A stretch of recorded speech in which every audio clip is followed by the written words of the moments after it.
Un mouvement de pensée qui ne recherche ni le bon ni le beau ne peut faire autre chose, car c'est tout ce qui lui reste, que de rechercher le vrai.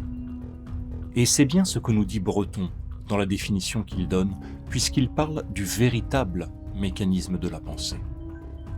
Or, comme nous commencions à le dire plus tôt, cela revient à opposer d'un côté la vérité et de l'autre la bonté et la beauté. C'est sur ce point très précis que s'opère la rupture historique la plus importante. En formulant ainsi les choses, Breton positionne le mouvement surréaliste en dehors de toute filiation avec les mouvements artistiques précédents. En effet, les artistes et les sociétés qui leur accordaient une place en leur sein ont jusqu'alors été considérés comme les artisans justement chargés de créer des formes, matérielles, sonores ou littéraires, destinées à faire naître un sentiment de beauté chez ceux qui les voient, les lisent ou les entendent.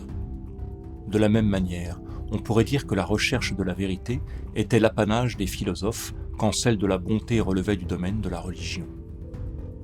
La recherche du beau, du bien et du vrai, jusqu'à la Première Guerre mondiale, est parfaitement admise comme l'un des piliers civilisationnels de l'Occident, et même en un sens comme un devoir régalien que les États se doivent d'assumer.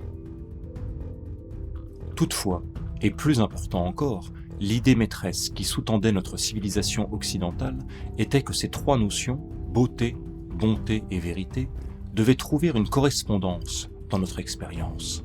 Les artistes, les philosophes et les théologiens poursuivaient donc en réalité un objectif unique, même si leur champ d'action était différent. On pourrait même aller plus loin et dire que la réunification de ces trois notions dans l'expérience humaine était le Graal des intellectuels de notre monde occidental.